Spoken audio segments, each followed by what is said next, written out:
Hello once again and welcome back to Signals to Danger. This is a podcast where we look at major rail disasters which have occurred in the UK, explain what happened, how the investigation was carried out, and how each of these incidents shaped the industry going forwards.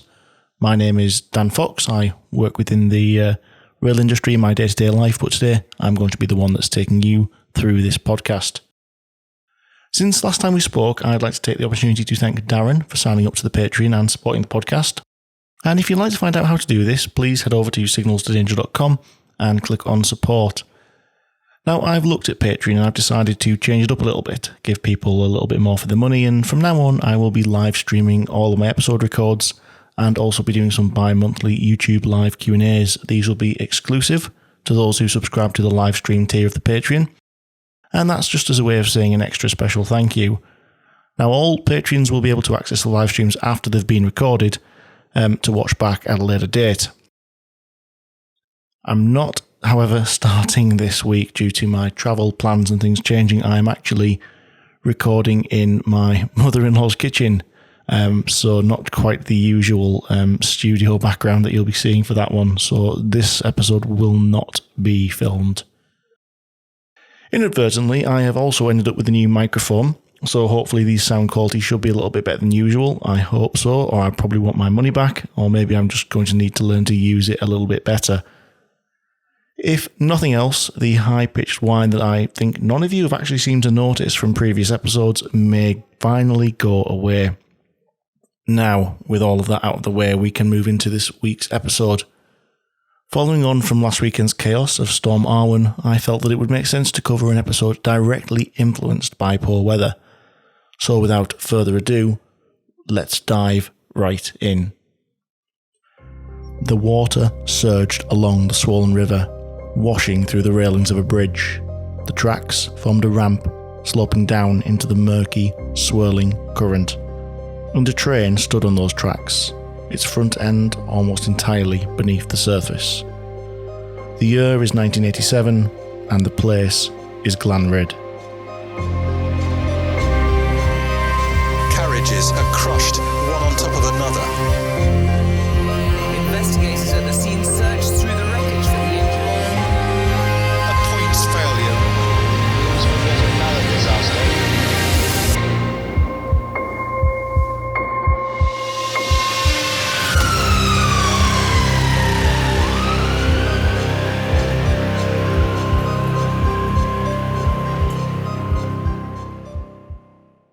"10,000 miles of the railway crisscross Great Britain, carrying thousands of trains and their hundreds of thousands of passengers from A to B and back again every single day. Tens of thousands of miles of steel rails carrying those trains on their journeys. Our green and pleasant land, however, is not green, pleasant and flat. In fact, in the poem, and indeed hymn, Jerusalem, mountains green are mentioned before the pleasant pastures, and clouded hills sneak in the next verse. The great British poet William Blake, and the Great Britain that he was writing about, is one of an undulating landscape split by vast rivers and valleys carved out by glaciers, as well as that of the less dramatic vistas. To negotiate all of this, those ribbons of steel need a helping hand from something else, and that is how we find ourselves entering the subject of earthworks and structures. The tracks themselves, the wooden or concrete sleepers and associated fixings that tie them together, and the ballast that they rest on, form the permanent way, the line itself. But this only forms the entirety of the railway in the areas where the going is entirely flat, and there's no other obstruction to the route, which, let's be fair, is pretty much nowhere in its entirety. Railways work most efficiently when the line is as flat as possible. While trains are capable of efficiently moving enormous loads at good speed, the amount they move, or the power required to actually move it, increases considerably when gradients are added into the mix. For this reason, considerable efforts are made to keep those climbs as minimal as possible. Of the network, this might be as simple as cutting a gap in the small rises in the ground to keep the line flat instead of having to climb over it. Unsurprisingly, this type of earthwork is known as a cutting. In a similar vein, where the land falls away a little bit below the level of flat, earth can be built up into an embankment underneath it, keeping the line level and above the earth around it. Lengths of the rail network can be found atop railway embankments, and we've all seen trains running across them, above the fields or the towns around them. Earthworks are a brilliant and cost-effective way of flattening out a line of route, and in fact they are often used in conjunction. Many areas of the network see a combination of small rises and falls, and in terms of efficiency there's a lot to be said from digging out a cutting here and then dumping the exact same earth 300 yards down the line to create an embankment, with little more technical structural engineering involved than just a hump and dump, but I'm pretty sure you get what I'm driving at. There are times, however, that embankments and cuttings simply won't make the grade, and there is a railway pun in there for people who want to try and find it. And that is the point when earthworks must give way to structures. A hill is quite often too high to turn into a cutting. Clearly, you can't cut away a mountain just to run a railway line, and at the very least it would take years to do. But it would be prohibitively expensive and not remotely environmentally considerate. Can you imagine vast swathes of the Pennines, Peaks and Scottish Highlands scored through by artificial valleys to allow the railway to do its thing, and, well, where would you put the soil? You get the drift. No, in that circumstance the most sensible option is to remove only as much earth as it takes to send a train through the gap that you've made, and for that you need a tunnel. For almost as long as we've been building railways, we have perfected the art of tunnelling. Our hill-laden landscape, well, it's required it. From small bores to many kilometres long, you'll find them all over England, Scotland and Wales. But at risk of trending back towards my old habit of being a sucker for a tangent, cuttings, embankments and tunnels are not to be a focus for this episode. That is something else. If tunnels are the structural counterpart to cuttings, then it's embankments' counterpart we actually need to think about. The bridge. While tunnels are used when cuttings aren't feasible, bridges are used when an embankment won't work. And there are plenty of situations where embankments will not be the most suitable methods of bridging a gap, but by far the most obstructive is when you need something to be able to travel underneath the line. Roads, footpaths, or the railway lines in fact. Now for this, a span must be created, an open space beneath the line. And to finally claw us back to what the subject of this week's episode will be, one final example of a situation where a bridge must be used to cross over the top of a hazard is when your railway needs to cross a river such as the Towie.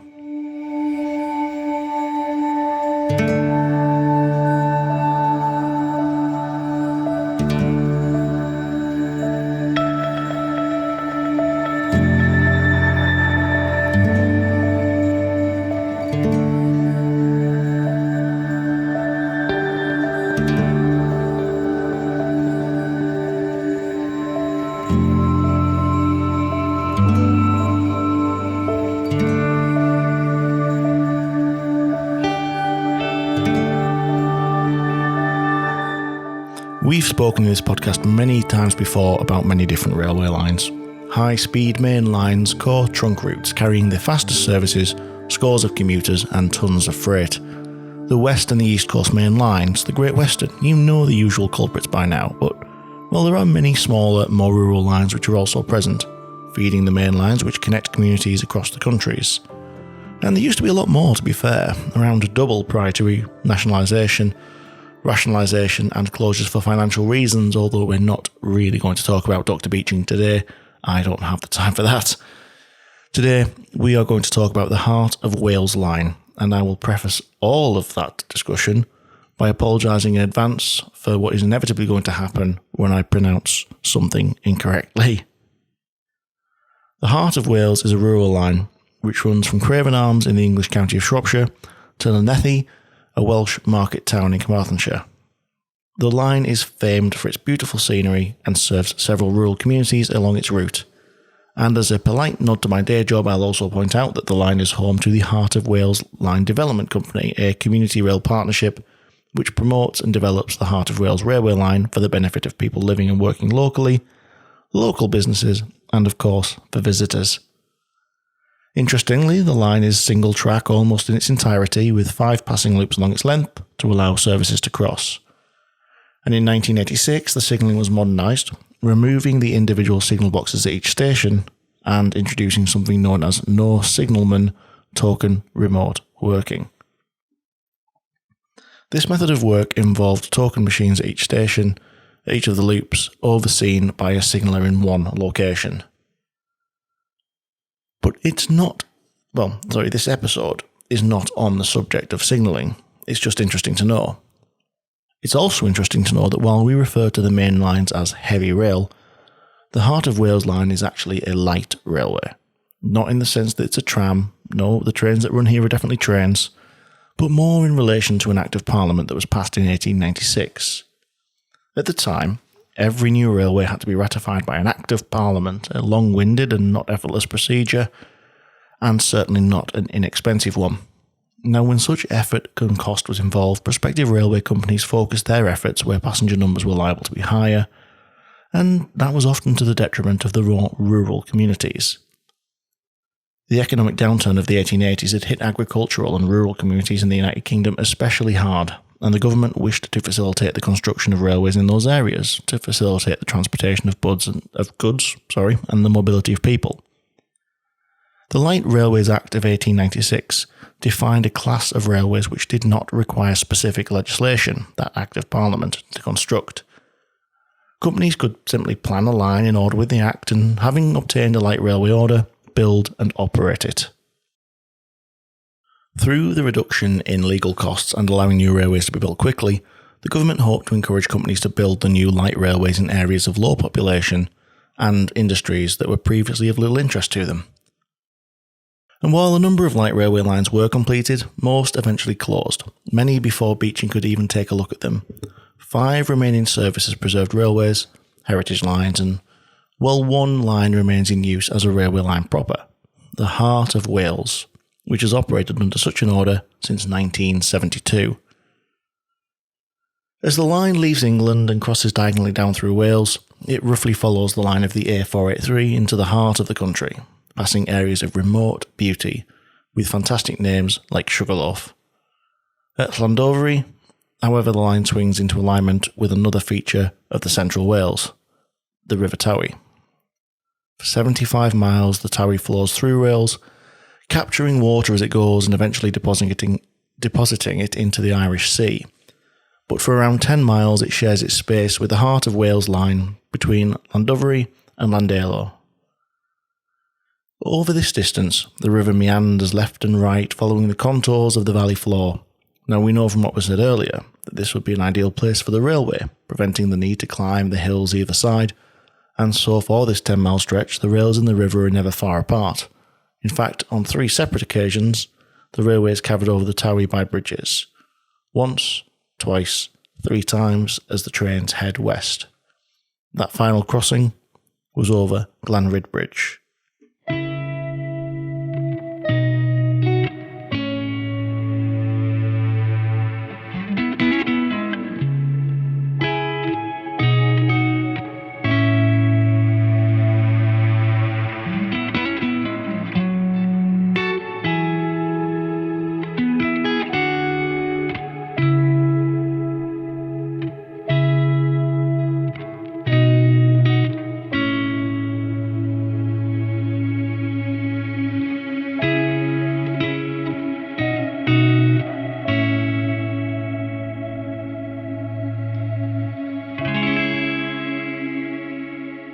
As anybody who has ever holidayed in the United Kingdom can tell you, our weather is not forgiving. It has the scope to be both incredibly pleasant and disgustingly damp, and as the seasons change from summer to autumn, well, the weather follows suit. The situation was no different in 1987, and on the 19th of October, Wales was waking up to an exceedingly wet one. Tributaries of the Towy had sprung forth with water, and areas of flooding were to be found up and down the valley. Monday mornings are, often hard work, but on this occasion it wasn't only a lack of willing that could have prevented people from starting the week correctly. It looked as if it might be touch and go as to whether or not physically making journeys was going to be a possibility. This wasn't just a normal rainy day, it was the type that really starts to limit everyday business. At 5:27 on this very dreary damp day, a train left Swansea, bound first for Llanelli and then on via the Heart of Wales into England. The train was timetabled to depart from Llanelli at 5:46 and to arrive at Shrewsbury at 9:17, and from there connections could be made to onward destinations. A 2-carriage diesel multiple unit was assigned to the train, a British Rail Class 108 to be precise, capable of carrying around 100 passengers at around 70 miles an hour, although I think with the conditions on this particular day, it was never likely to be at the top end of any of those figures. The train eventually actually departed at 5:40 and arrived at Llanelli 12 minutes late. Mr. Churchill was at the leading end of the train, sat at the controls, and he was accompanied by Mr. Anderson, a 27-year-old veteran of the guard's role at the rear of the train, speaking to the few passengers on board, only 2 in fact from Swansea at this point. Once they'd left Llanelli, they continued on, not really on schedule, but doing the best they could under the circumstances. They eventually arrived at Pantyfannin, and from there they were further delayed by 24 minutes. This delay, however, was to await the arrival of somebody. Now, I know we don't tend to hold up trains nowadays just for a bloke, and even if a kind guard might hold on for a tick or two, 24 minutes might be a little bit extreme. There was a mitigating factor here, though. They were waiting for a Mr. Sharp. Mr. Sharp was one of the on-call managers in the area, and it had been arranged that he would be expected to travel on this train on this morning to help make sure the line was safe for use. At the point Sharp was with the train, they continued onwards down the line. Sharp's presence had been arranged because on the night before, on the Sunday, a Sunday on-call manager, Mr. Scott, was contacted. He was responsible for the Swansea area, which included the Central Wales Line, as the Heart of Wales Line was known at this point. At 10 p.m, his restful evening was disturbed by the ringing of his telephone. It was the signaller at Pantyfannin, reporting that a driver of a locomotive had seen a section of the line flooded as he passed. 3 specific areas were mentioned, and there was reference to ballast being washed away. The signalman said that he had already called out to a member of the permanent way staff to examine the line. Scott started making plans around the morning service. He knew that the weather was poor and there might be flooded or unsafe sections of line, so he had a few options. The first train through the area was to be the 5:27 from Swansea, and perhaps it would need to be held back until the line could be inspected. Mr. Scott decided to take his car and drive towards Llandelo himself to investigate the situation. On the way he encountered some light flooding and eventually arrived at Llandelo. In the meantime, the permanent wayman was turned around by some flooding, unable to make it to site. Scott then tried to get further along the line by road, but he too was stopped by flooding. Eventually, by driving a different route, walking a little and climbing a bridge abutment, he managed to get onto the line. The sound of water was all around. He was aware of further potential flooding, but the walk was far and it was dark. He made a sensible decision that it might not be safe to walk alone in these conditions. Scott returned home, fully intending to inspect the line the following morning. With the roads flooded and permanent way staff struggling to attend, he had only really one option.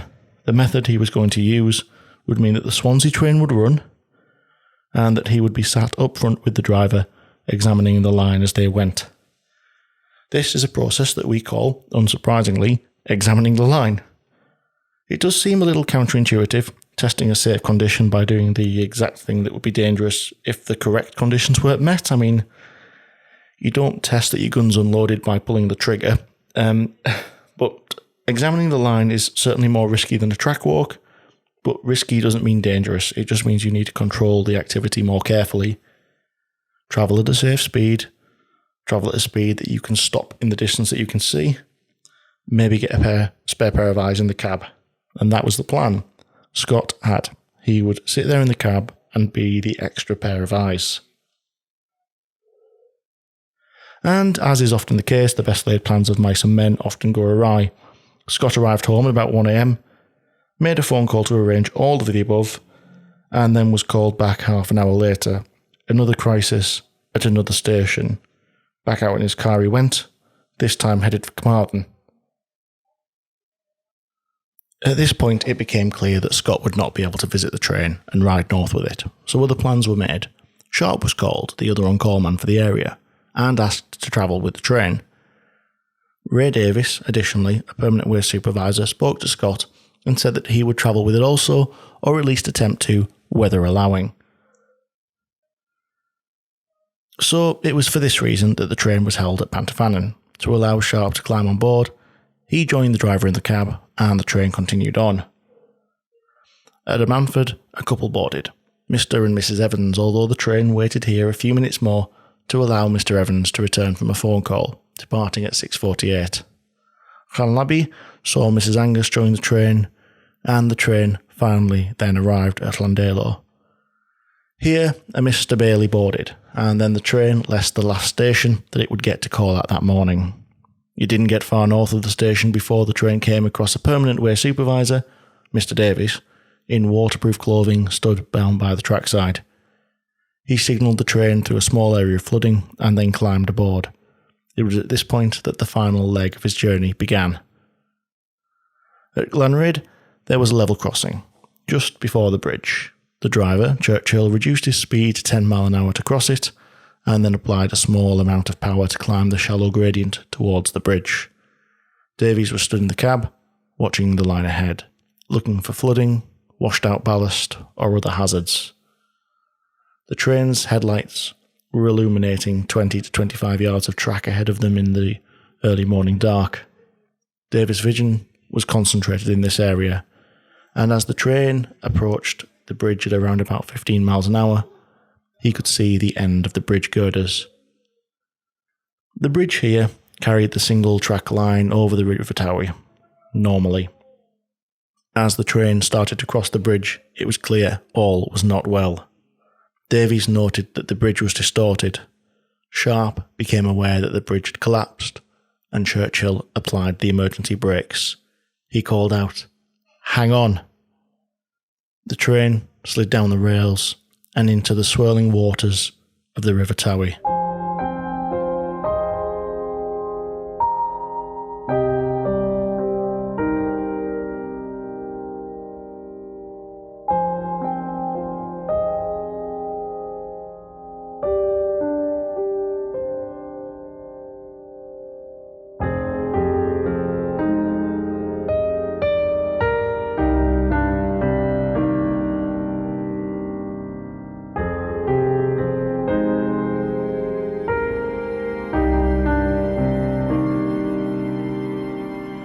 What had been an uncomfortable, wet and slow journey had suddenly and surprisingly turned into something much, much worse.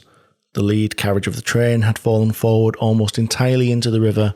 The trailing one, much less dramatically involved, was mostly on the deformed remains of the bridge. But while the situation outside looked dramatic enough, inside it was even more intense. Once the terrifying lurch into the river had taken place, the lead carriage started almost instantaneously to fill with water. Mrs. Angus, one of the passengers on board, was thrown from her seat, hit her head and fell below the water.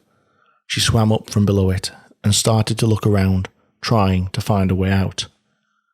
While from the outside it was clear that the rear carriage remained on the tracks at least partially, its front end was in the water, and from where Angus was, it looked as though the situation was no better in there. The light at the end of the tunnel came in the form of Anderson, the guard of the train. He was initially knocked about a bit in the crash. At the time, he was standing up in the brake van compartment within his carriage.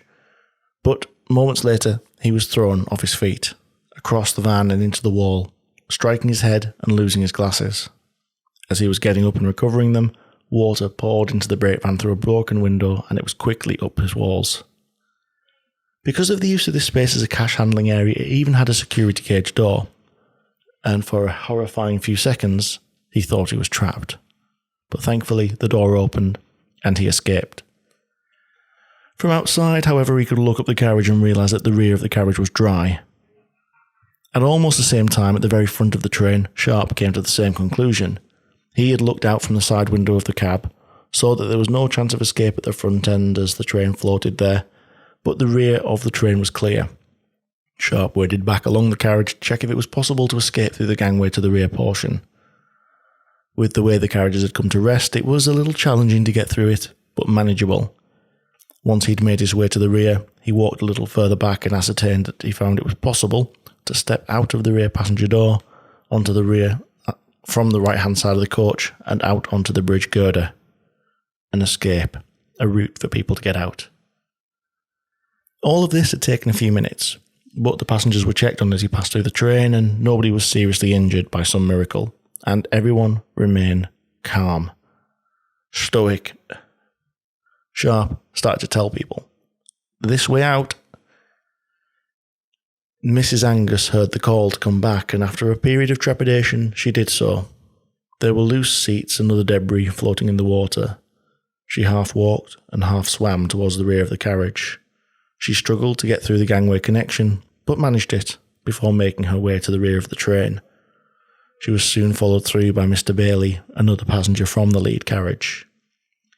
Sharp, now aware that passengers were outside the train on the damaged bridge, and aware of the fact that rail staff were still on board the train, made the choice to go and look after those who had already evacuated. Of the staff left on the train, Davies and Churchill had also exited the cab and were tending to passengers in the flooded front coach. At this point, evacuation was going well, calmly. People were not panicking, and people were gradually making their way out. And at this point, only the 4 people left in the front carriage were Mr. and Mrs. Evans, the 2 train crew, and additionally, 1 small passenger, a 14-year-old boy called Simon Penny. The time now had come for Mrs. Evans to traverse the difficult gangway into the rear carriage, but she struggled to make it. So Davies climbed up through the gangway himself to help her from the other side. And it was now, with those 4 people left still in the lead portion of the train, the half-flooded, half-full of water carriage, that the unthinkable happened. The gangway connecting the 2 vehicles parted. There was a crack, a noise, a loud bang, and then the front carriage turned to the right and sank below the surface, so that only a small portion of its roof remained visible. For the 4 people left in that portion, the evacuation effort had come to a swift, terrible end. Not one of the 4 managed to exit the coach beyond this point. The survivors had to watch with futility and stand by without any opportunity to intervene. Every disaster has its rolls of victims.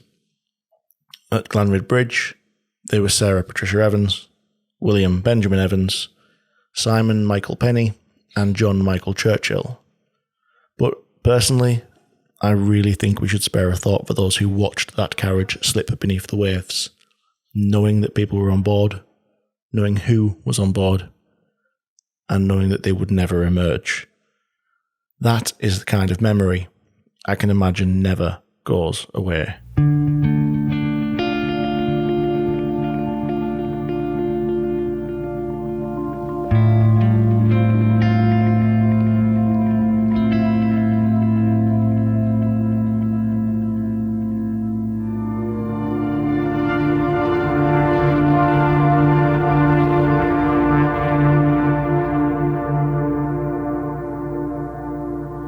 The disaster at Glanrhyd Bridge truly was shocking, and it raised a whole load of other questions that needed answering.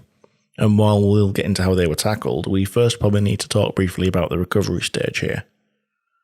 The location of the train within the water created issues from the off. Not only was the leading carriage submerged, it was fast-flowing floodwater as well. Dirty from the mud, it'd take off the broken banks and creating eddies and currents around the bridge supports and the wreckage of the train itself. Even in the immediate recovery phase, where light had risen a bit and the emergency services arrived in earnest, there were challenges. Gilbert John of BBC's Radio Wales arrived on the scene mid-morning. In an anniversary article on the BBC's website 30 years later, he described what he found when he got there.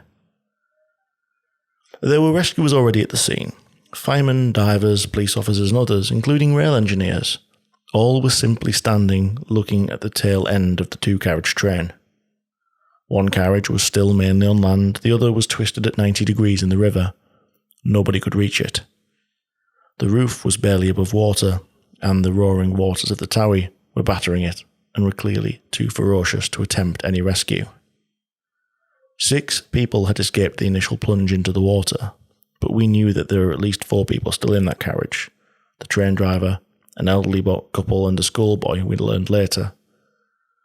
But it was certain by that time that they were already dead. There was a grim frustration for all of us. The carriage was so close. These were trained rescuers desperate to save anyone who might still be alive, but it would have been suicide even to attempt it. All that was visible of the entire carriage was a roof panel, probably about the size of a normal car's roof. The opening at the end of the carriage where the gangway to the rear had been was pointing upstream. It would have served like a scoop, and the carriage would have filled rapidly. It made no sense for rescuers to lose their lives, and this was a very real possibility, trying to access this carriage. Now, when we move out of the initial stage, a team was assembled to start the unenviable task of figuring out how to recover the train and the wreckage of the bridge. Because it was clear that the bridge had played a significant role in the accident, it was really important to recover everything in a way which allowed investigators to understand what took place, and not just the simplest way of getting rid of it, which, to be quite frankly, would probably have just been to blow it up and start from scratch. A civil engineering contractor was contracted to carry out the work, and the 268-ton crane was erected on the riverbank. And by the time lifting work began, the river had long since returned to its normal levels, and around half the carriage was now visible. On the 16th of November, nearly a month after the accident, that lead carriage was finally removed from the river. Over the next month, what remained of the bridge was lifted in parts, and it was examined as best it could be, while all the time taking into consideration the safety of those doing the work. A long-winded process, but one carried out as comprehensively and safely as possible. Our question this episode is fairly simple to pick out. The train derailed into the river because the bridge had collapsed. So really, what we need to understand is, firstly, why the bridge did so. And secondly, once that collapse had taken place, was the disaster unavoidable?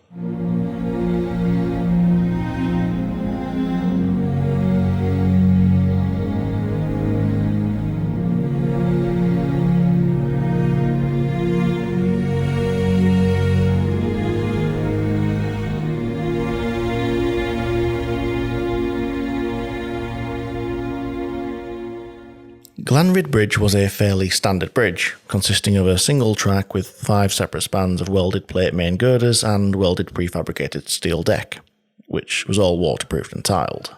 The 5 spans were carried over the river by 4 masonry piers, and on one side of the bridge, a footpath was cantilevered off, so foot traffic could cross the river here as well. All of the piers and spans were numbered, starting at the Swansea end. Piers 1 and 2 were located in the main river, while 3 and 4 were located outside of the everyday river on the floodplain directly adjacent. All things considered, a sturdy-sounding bridge, but there was clearly a problem with it.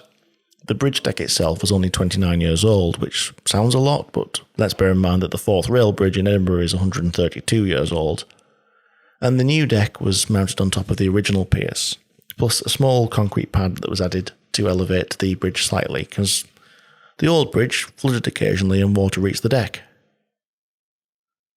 One of the key parts of understanding how a structure responds is to understand the forces that it was subjected to. That meant that investigators needed to find out what the river was doing on the night of the 18th. Mr. M.G. Todd, the head water bailiff for the Towie, told of the behaviour of the river. He said that it was not unusual for the river to flood several times during each winter. He had been on duty during the 18th of October as the flood was developing and had observed the river from the road bridge at Llandelo. In his words, he had never seen the river come up as fast as that. A hydrologist was also consulted to talk on the flooding across Wales at the time. Miss Ross told that the weekend before the collapse there had been extensive flooding all over South Wales, and this had been due to between 50 and 200 mil of rainfall in a 27-hour period. Frost was able to explain that using the data from a monitoring station 5 kilometres downstream, they could understand how the river might have been actually behaving at the point where the bridge was located. The monitoring station recorded a peak level between 10 p.m. on Sunday and 1 a.m. on Monday, with the river at 3.81 metres, the highest recorded at that since starting recording 20 years earlier. Now, the river where the monitoring station was spread out over 500 metres of floodplain, and with a flow speed of 1.7 metres per second. Frost was asked how this likely related to the flow upstream at the Glanrhyd Bridge. The flow, she said, was likely the same, but flow is a product of area and velocity. So, while the flow was the same, the tight constraints of the river there meant that the velocity was probably a bit greater than 1.7 metres per second. Certainly enough to put strain on a bridge in the river there. But in an area where regular seasonal floods were known to be an issue, the bridge surely should have been built to withstand that sort of treatment. When investigators looked at the wreckage, the steel superstructure of the bridge was found to be displaced from its alignment at piers 2 and 3. So the bridge was horizontally moved 3.7 metres downstream at pier 2 and 4.4 metres at pier number 3. The wreckage curved almost towards the downstream direction. And it was apparent from this that the bridge collapsed due to one of two things. Either sideways displacement on the superstructure, the deck, pushed the bridge off its supports and collapsed it all into the river, or there was a failure of one or both of piers number 2 and number 3. To tackle the question of whether the bridge deck, the superstructure, was displaced, consideration was given to whether the flood water reached a height above the level of the underside of the bridge. This would have placed a horizontal force on the superstructure and could have pushed it over. There were no accurate measurements of the flood level available, but various site observations were taken and obtained over the course of the investigation, and that they all indicated that the water in the river was probably about half a metre below the level of the superstructure of the bridge. So on that basis, it was concluded that the floodwater flow did not contribute directly to the sideways displacement of the bridge. Strike one. So how about debris in the water? There was evidence of many trees being swept down the river. Investigators considered the possibility that floating trees may have become jammed under the bridge's girders, causing an uplift on the structure, reducing its sort of effective weight, and then transmitting to the superstructure a horizontal force, pushing it, displacing it downstream in the direction that it did collapse. However, if trees had jammed under the superstructure and caused its collapse, it would seem likely that evidence of those trees would have remained. As the bridge was recovered, the steel spans were cut and lifted, with work being carried out by divers using thermic lances to cut the underwater connections clear. The spans were lifted and removed from the water and examined, and no such evidence was found, and calculations that were carried out found that the likely uplift and horizontal forces applied to the superstructure from trees would be insufficient to have displaced it and caused this disaster. Because of that, it was decided that it was unlikely that trees had jammed under the superstructure, and that even if they had, it wouldn't have caused a collapse. Strike two on the reasons why this took place. When the spans were lifted, significant attention was also paid to the piers. These were the areas of the bridge which would have been directly interfacing with the water, so the understanding, it was important to understand where they were and what condition that they were in. The two piers of most interest were the two most obviously absent from the view at the surface. Piers 2 and 3 towards the centre of the bridge. Let's look a little bit closer at those piers. The bridge crossed the river at a 45-degree angle. To allow for the river to flow around these piers, the piers were also inclined at 45 degrees as well. This provided the minimal cross-section in the direction of water flow and should have allowed heavy flows of water to just run around the piers and not just smash into them. The ends of the piers tapered off into cutwaters, wedges that are designed to reduce water pressure and erosion by directing the water flow around the pier. The one thing that records couldn't shed any immediate information on was the makeup of the bridge's foundations. What exactly did they sit upon on the riverbed? How deep were those foundations? And more detail on that would become apparent when the recovery work was undertaken. In order to better understand the wreckage on the floor, piles were driven into the riverbed around the piers to allow the divers to create a grid and map out the debris. And debris was the word. They found that the masonry piers were substantially damaged and in a number of pieces as well, not ideal for holding up the railway line in flood conditions, clearly. Of particular significance was the position Pier 2 had collapsed into. The damaged chunks had fallen to the east of the footings. Studying the flow directions of the water and understanding what direction the water would have applied force to Pier 2 in, that didn't make sense. If anything, the river would have pushed the pier over into the other direction, towards the west and Llandelo. This didn't add up, with water having been the contributing factor. So with this knowledge in their pocket, they finally were in a position to highlight a specific component which had failed. Since the forces derived from the river acting on the pier would have been insufficient to cause the overturning of Pier 2, it seemed that the cause was movement of the superstructure on top of it, the bridge deck. This would have pulled the pier over to the east along with it.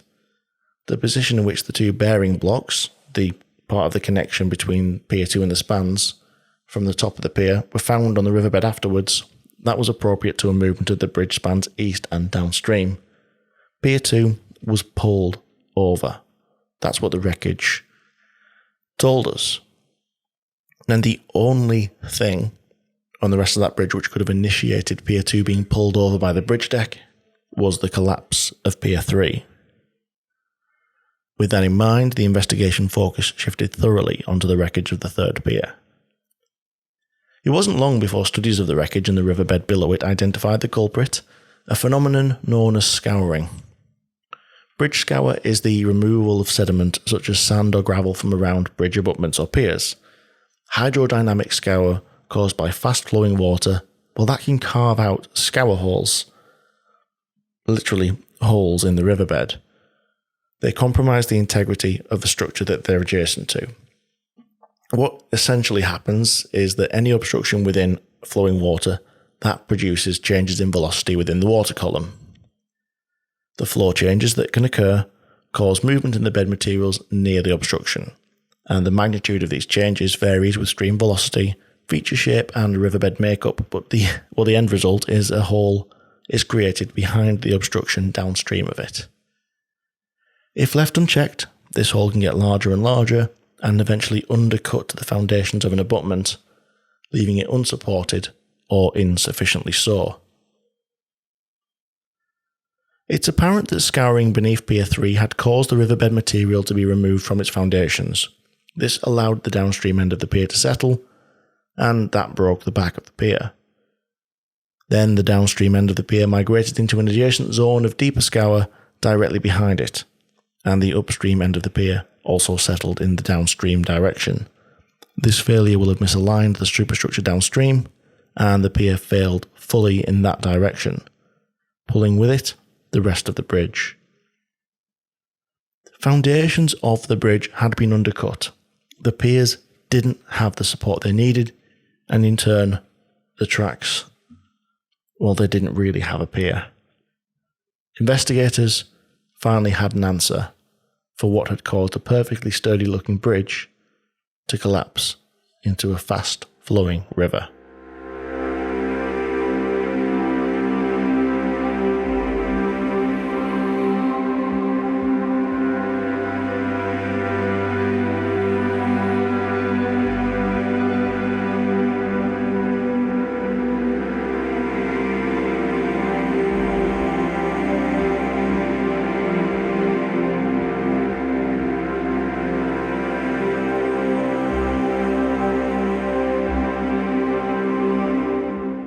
We've spoken previously about assets on the railway, such as points or tracks, and how they have an inspection schedule which is designed to make sure that they don't degrade to a dangerous degree. And you probably won't be that surprised to find out that bridges are subject to these sorts of regimes as well, and Glanrhyd Bridge was no exception. The inspection schedule that the bridge was subject to was outlined in a document at the time known as the Civil Engineering Department Handbook 6. Catchy. Bridges were inspected in detail by a trained examiner once every 6 years. This involved as full an examination as was possible, bearing in mind the physical conditions of the bridge. Now, in case of the Glanrhyd Bridge, a rail-mounted inspection unit was used, which enabled the examiner to get underneath the bridge's steelwork. The examiner would also carry out a visual inspection of the underwater parts of the structure, and if there was any cause for concern, well, the diver would be employed to make a more detailed examination. And in each of the intervening years, a less detailed inspection would also be made. While the regime was in place, and there was an expectation that it would be followed. And indeed, the evidence is there that it was. There are a few problems with it. Bridge piers and foundations in rivers are, unsurprisingly, underwater. This makes their visual inspection very challenging, requiring the use of diving equipment to have a proper look, and actually it was apparent to the investigators that technical knowledge might have been lacking. In fact, A. Cooksey, Deputy Chief Inspecting Officer of Railways, wrote in his report into the accident, "I regret to report, in my opinion, many of British Railways engineers involved in the maintenance of structures in or over watercourses did not have sufficient understanding of the complex behaviour of rivers such as the Towy when in flood. Many of these involved were of course exceptionally capable and experienced engineers, but were not specialists in the narrow specialism involved." He goes on to say that this was demonstrated by a few issues, one of which being a decision to repair one of the bridge piers, Pier 2, in a certain way 5 years earlier. While the repair to the upstream end of the pier successfully strengthened the masonry and repaired the damage to it, the whole way they did it actually increased the risk to the pier from scouring. Now, they weren't necessarily to know that, but they weren't experts in the field of hydrodynamics or hydropneumatics or whatever that specialism is that someone's probably going to correct me on. It wasn't malicious, but it was a side effect of not having the expertise that a dedicated specialist would have had. One other point that was quite heavily laboured on in the report as well was that of the foundations of the bridge piers. Cooksey pointed out that there is always going to be a problem with knowing with any certainty the construction details of structures of the age of the majority of railway structures. Foundations particularly, well, they present details because they present issues because they are hidden from sight. Even when contract drawings exist, there is no guarantee that the structure was built according to the drawings. Frequently unrecorded changes will be made to the design on site during the building of structures. Once the structure has stood for many years, the adequacy of the foundations tends to be taken for granted. And when subsequently changes are made to the structures, the foundations, well, they tend to be taken for granted as well, as long as the load upon them is not significantly increased. It appears, however, that no effort was made, or no attempt was made at the time to establish the depth or form of construction, or the piers of the bridge, or to make a proper engineering assessment of the adequacy of the foundations. I consider this situation to be unsatisfactory. The difficulties of inspecting and establishing the construction of underwater foundations are considerable and should not be underestimated.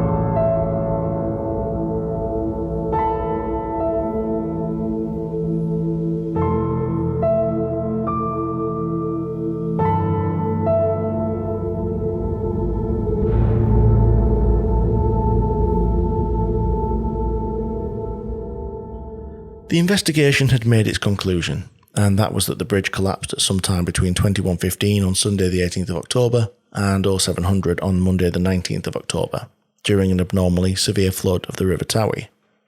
The collapse was caused by the failure of one of the bridge piers, which was undermined by the scouring action of the river. The report in its conclusion, however, did bring attention to two allegations which were raised during the investigation and which reserved widespread publicity. The first was that the Welsh Water Authority deliberately discharged a large volume of water from Glanrhyd reservoir and so made the flooding worse. The allegation was made that for fisheries purposes the release had been made and that this irresponsible act had caused the disaster by increasing water flow downstream. However, the authority released a statement saying this hadn't taken place, and the water flow data delivered by Frost backed this up, essentially killing the rumour.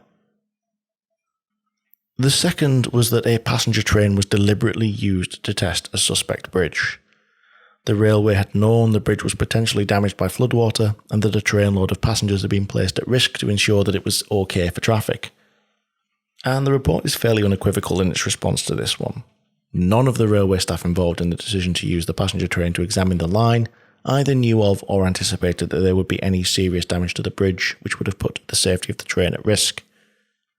The crew knew about several areas of potential flooding they might find on their route, but none of any issues that might be found on the bridge. And to be fair, and I'm not being funny here, if I thought a bridge might collapse under my train, there is not a chance I'd be driving one out on it, and I'm fairly sure that Churchill, Sharp and Davies all felt the same that morning. Examining the line is not designed as a principle to put people at risk, so it wouldn't have been used that way on this occasion.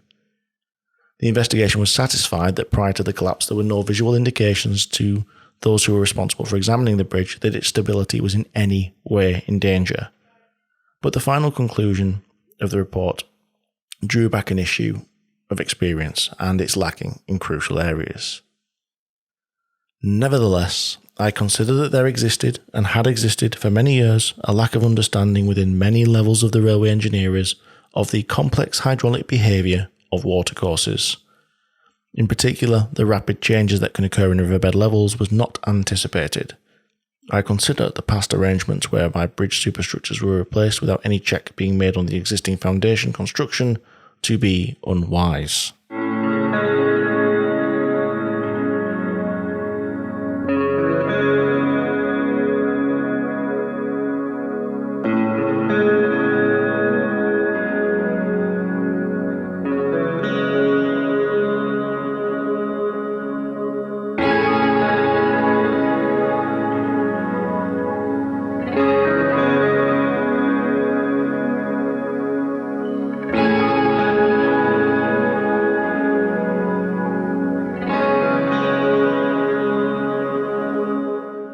Lessons should be learned from every accident. They need to be.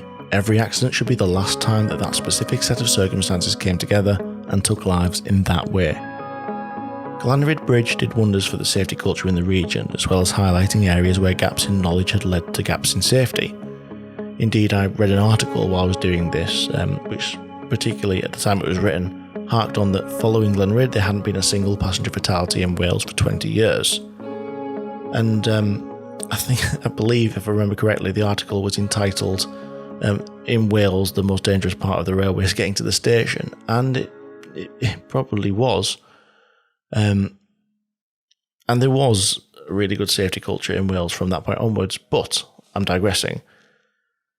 Did the accident at Glanrhyd and the way that it took place mean that we would never see a similar accident on the network again? Allow me to read you the first paragraph of RAIB Report 22 from 2016. At 8:40 hours on Thursday the 31st of December 2015, the subsidence of Lamington Viaduct resulted in serious deformation of the track as the 0557 Crewe to Glasgow passenger service passed over at a speed of around 110 miles an hour. The viaduct spans the River Clyde between Loggerby and Carstairs. Subsequent investigation showed that the viaduct's central river pier had been partially undermined by Scour following high river flow the previous day. The line was closed for over 7 weeks until Monday the 22nd of February 2016, while emergency stabilisation works were completed. Staff responding to an early report of a rough ride on the bridge at Lamington had arrived on the bridge to examine what was going on there. Within about 5 minutes, a northbound train approached on the down line, travelling at around 110 miles an hour. The track maintenance staff watched it cross the viaduct and noticed unusual movement between the carriages. They then observed that the down line had distorted. Sweeping dips were visible across the viaduct. The track maintenance staff immediately started to look for the cause of the movement, and during this time, one train crossed the viaduct at low speed on the upline. Beneath the deck, they found a stone block missing from the central river pier and large fractures above the gap. All in all, the bridge was closed for 7 weeks. The risk, though, the potential for an absolutely horrific disaster, it's chilling. But should it have taken place? Should it have got to that point? British Rail responded really well to Glanrhyd and the lessons that were learnt. They went round, and the risk to all of their bridges was measured using a method developed by them and hydraulics research of Wallingford. A process known as the very catchy EX250211 was used to undertake an initial assessment and establish a priority rating based on the Scour risk for each structure, and it allowed structures at the highest risk to be identified so that further detailed assessments and remedial actions could take place. The assessment process was really comprehensive. It took factors into consideration such as the gradient of the river, its width, its depth, the ratio of the channel width to bridge width, riverbed material, angle of attack, foundation, everything was taken into account, developed by people with a real understanding of hydrodynamics. And such an in-depth assessment process must have removed the risk to bridges and stopped this accident from being a potential accident, surely. Well, unfortunately not. The risk assessment process only provides safety when the outputs are acted upon, and this is where Lamington came bad.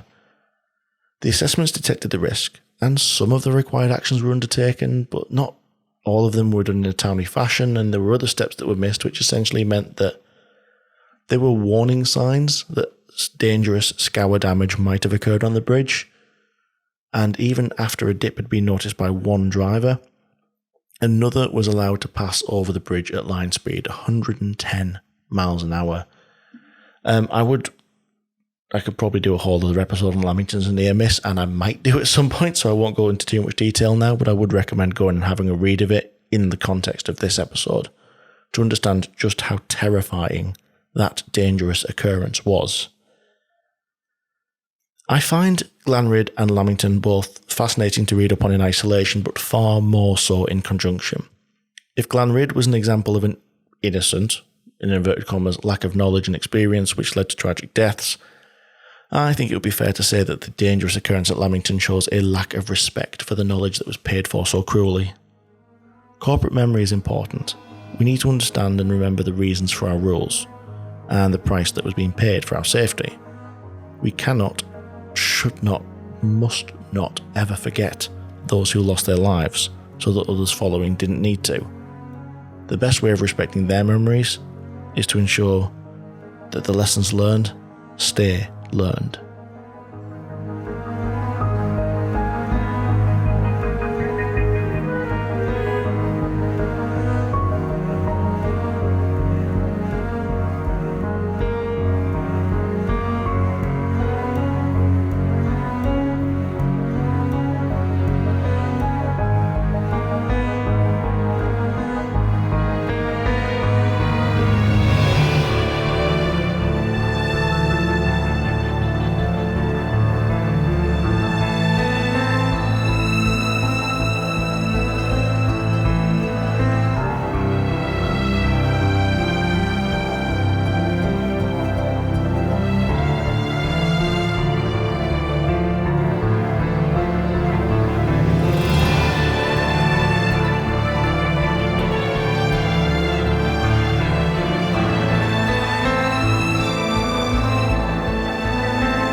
Thank you once more for joining us for episode 2 of season 2. Please like, share, review, come interact on social media. Find me at Signals to Danger or at Daniel Fox Rail, and not forgetting the chance to support the podcast.